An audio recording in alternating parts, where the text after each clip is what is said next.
آج ہم اور آپ جس دور سے گزر رہے ہیں اور جن فتنوں کے زمانے میں ہم اور آپ جی رہے ہیں، جہاں ہر طرف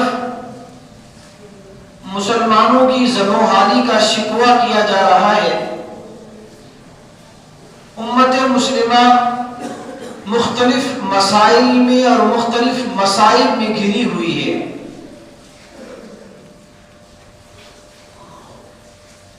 یہ بات صحیح ہے کہ دشمنان اسلام اور مسلمانوں کو نابید کرنے اور ان کو ختم کرنے پر تلے ہوئے ہیں،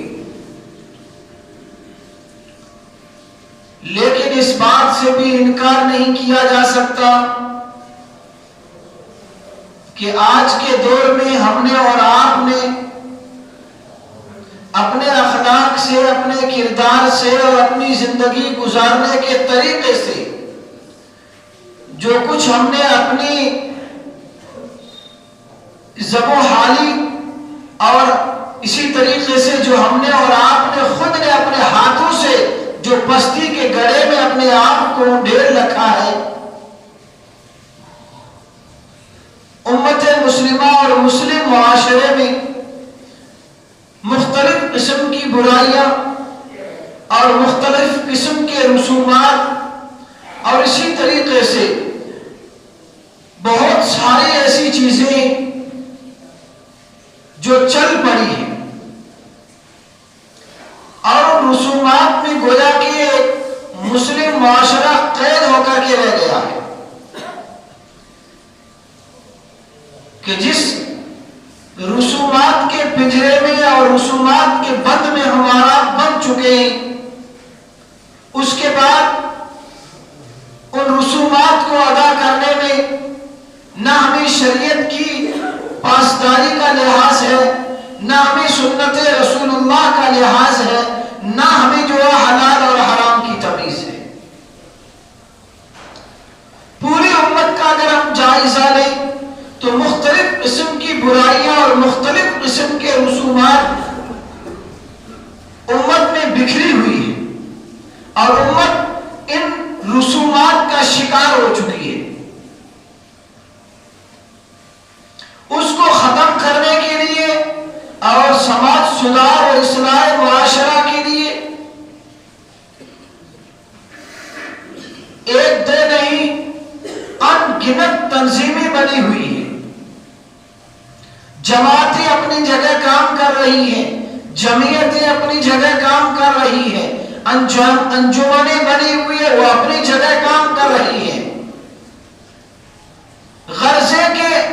مختلف تنظیمیں اور مختلف جماعتیں اپنے اپنے پلیٹ فارم پر کام کر رہی ہیں کہ مسلم معاشرے میں سدھار کیسے آئے اور امت مسلمہ میں پھیلی ہوئی یہ برائیاں ختم کیسے ہو جائے، اور امت مسلمہ کا جوان ایک صحیح راستے پر کس طریقے سے گامزن ہو جائے۔ مختلف قسم کی،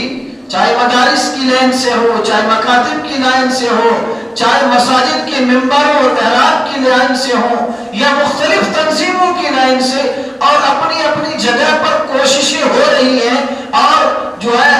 محنتیں کرنے والے محنتیں کر رہے ہیں، لیکن مرض بڑھتا گیا جو دوا کی۔ ان ساری کوششوں کے باوجود، ان ساری محنتوں کے باوجود اگر ہم جائزہ لیں امت مسلمہ میں اور مسلم معاشرے میں پھیلی ہوئی بیماریوں کا اور رسومات کا، تو بجائے کم ہونے کے وہ رسومات بڑھ رہی ہیں۔ دن بدن مسلم معاشرہ ایک جو ہے بددینی کی طرف بڑے تیزی کے ساتھ بڑھ رہا ہے۔ اس کے پیچھے وجہ کیا ہے؟ اتنی ساری تنظیموں کے باوجود، اتنے جو ہے کام کرنے والے افراد کے باوجود، اتنی ساری توجہ دلانے کے باوجود بھی بجائے وہ چیز گھٹنے کے بڑھ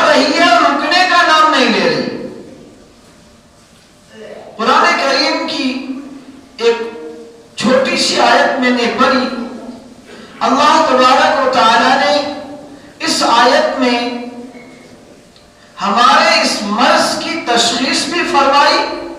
اور اس کا علاج بھی بتلایا ہے۔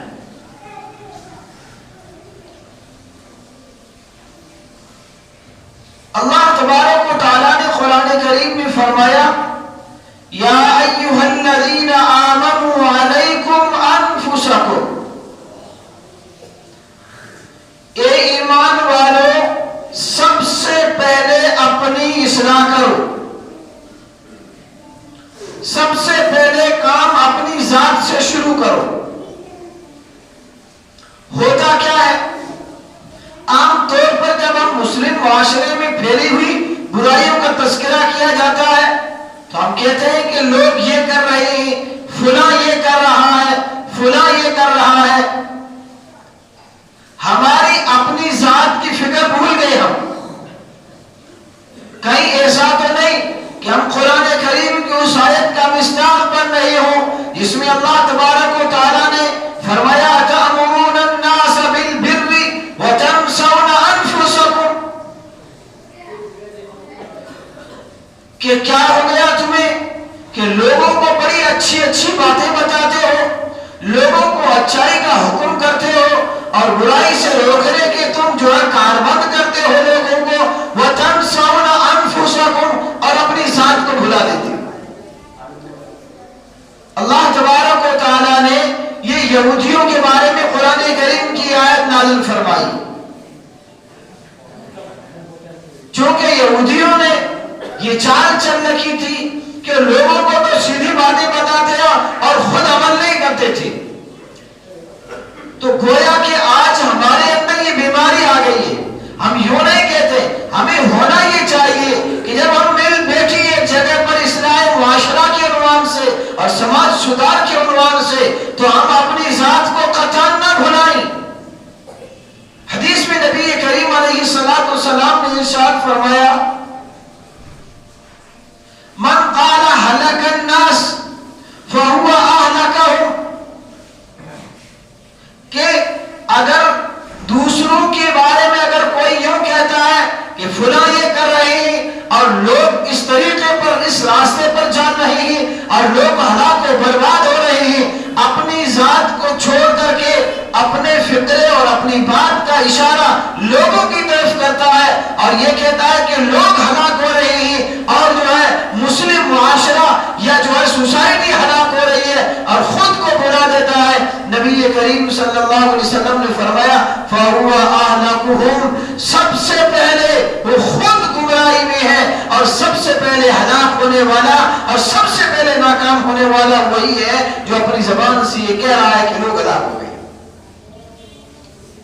اندازہ لگائیے، اللہ تبارک و تعالیٰ نے ہمیں اور آپ کو جو خیر امت بنایا ہے، اس کا مطلب یہ نہیں ہے کہ ہم جو ہے لوگوں کو بلائی کا حکم کریں اور خود کی ذات کو بھلا دیں۔ اپنی زبان پر اقوال کچھ اور ہیں، افعال کچھ اور ہیں،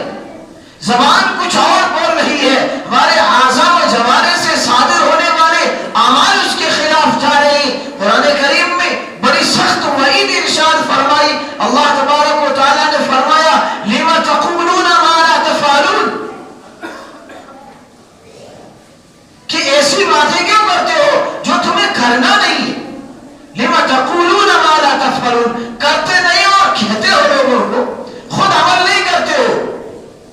کبر عند اللہ مقتا ان تقولوا ما لا تفعلون، اللہ کے یہاں بڑی سخت ناراضگی کی بات ہے، اللہ کے یہاں بڑی سخت وعید کی بات ہے کہ اگر ایسی تم باتیں کرو جو تم کرتے نہیں، بڑی بڑی لمبی لمبی چوڑی باتیں کریں گی اصلاح معاشرہ کے عنوان سے اور جو ہے سماج سدھار کے اعتبار سے ایک جھنڈا اٹھایا ہوا ہے، علم اٹھا کر کے چل رہی ہے اور ساری قوم کے ٹھیکیدار بننے کے لیے تیار ہے، لیکن خود کوئی ذات کی فکر نہیں ہے اور اپنے گھر میں اور اپنے اہل و عیال کی فکر نہیں ہے، تو فرمایا کہ اس کی یہ تدبیریں اور اصلاح معاشرہ پر اس کی یہ کام کارگردگی اور یہ ساری کی ساری محنتیں اس کے لیے بیکار ہیں۔